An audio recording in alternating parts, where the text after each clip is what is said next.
Assalamualaikum warahmatullahi wabarakatuh. Perkenalkan, nama saya Sarifah Ramadhani, BP 19+113103. Ingin menjelaskan sedikit tentang bursa efek. Ini adalah merupakan tugas dari kelas hukum pasar modal. Nah, saya akan menjelaskan sedikit tentang bursa efek.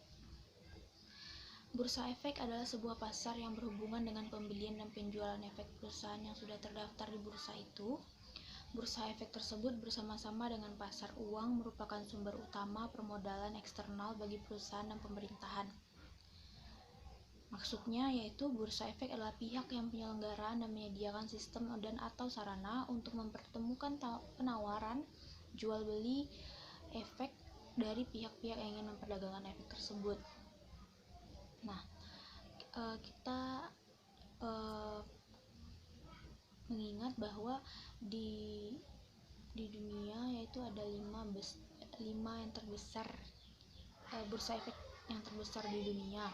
Yang pertama adalah bursa efek New York, yang kedua NASDIQ, yang ketiga bursa efek Shanghai, yang keempat bursa efek Hong Kong, dan yang kelima bursa efek Jepang. Nah, sedikit kita beranjak kepada sejarah pasar modal atau yang disebut dengan bursa efek. Nah, secara historis, pasar modal telah hadir jauh sebelum Indonesia merdeka. Pasar modal atau yang biasa disebut bursa efek telah hadir sejak zaman kolonial Belanda dan tepatnya pada tahun 1912 di Batavia. Pasar modal ketika itu didirikan oleh pemerintah Hindia Belanda untuk kepemerintahan kolonial Belanda atau VOC. Meskipun pasar modal telah ada sejak tahun 1912, perkembangan dan pertumbuhan pasar modal tidak berjalan seperti yang diharapkan. Bahkan pada beberapa periode kegiatan pasar modal mengalami kevakuman.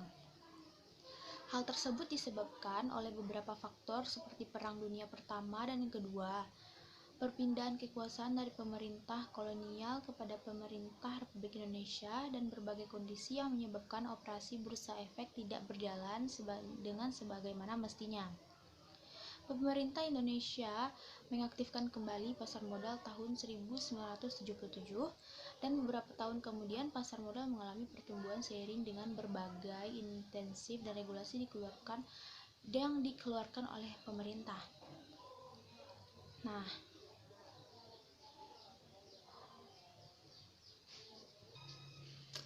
kita sedikit kembali ke belakang, yaitu mengenal apa sih itu bursa efek. Nah, berdasarkan namanya, bursa efek terdiri dari dua kata yang memiliki arti masing-masing.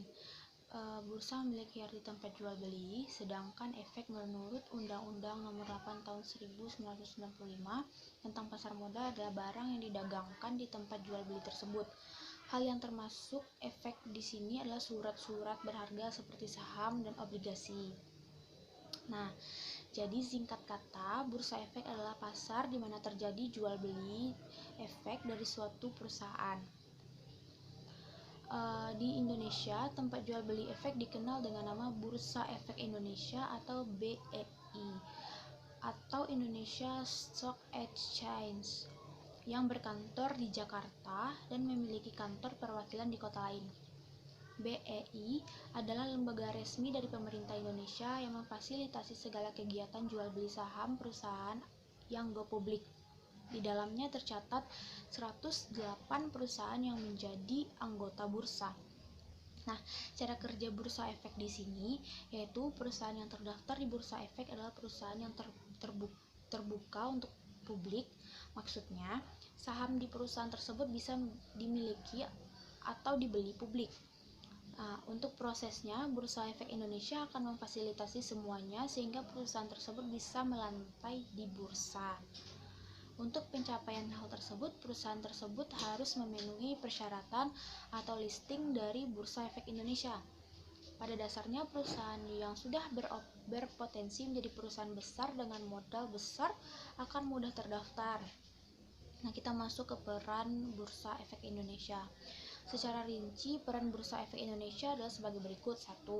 Fasilitator perdagangan efek, yaitu diantaranya menyediakan sarana untuk perdagangan efek, membuat peraturan terkait kegiatan di bursa, mencatat semua instrumen efek, melakukan upaya likuiditasi instrumen, melakukan transparan terkait informasi bursa. Yang kedua, pengontrolan jalannya transaksi efek, yaitu memantau kegiatan transaksi efek yang terjadi, mencegah terjadinya manipulasi harga tidak wajar yang dilarang oleh undang-undang, menangguhkan perdagangan untuk emiten saham yang terbukti melanggar ketentuan, dan mencabut efek di bursa yang terbukti melanggar ketentuan.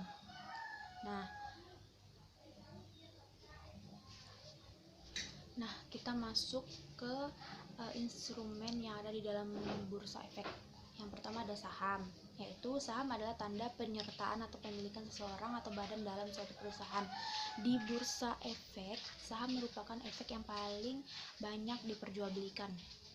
Nah, yang kedua obligasi, yaitu obligasi adalah surat berharga atau sertifikat yang berisi kontrak antara pemberi pinjaman atau pemodal dan yang diberi pinjaman atau emiten.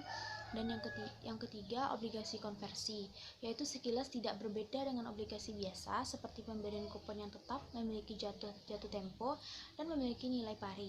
Yang membedakannya, obligasi ialah konversi dapat ditukar dengan saham biasa. Nah, yang selanjutnya yaitu RAIC. Bukti RAIC merupakan hak bagi pemodal dalam membeli saham baru yang dikeluarkan emiten. Yang selanjutnya waran adalah hak untuk membeli saham biasa pada waktu dan harga yang sudah ditentukan. Biasanya waran dijual bersama dengan surat berharga lainnya seperti saham dan obligasi. Penerbit waran harus memiliki saham yang nantinya dikonversi oleh pedagang waran. Namun setelah saham atau obligasi yang disertai waran memiliki pasar, ketiganya dapat diperdagangkan secara terpisah. Nah, sekian dulu penjelasan dari saya. Sekian. Assalamualaikum warahmatullahi wabarakatuh.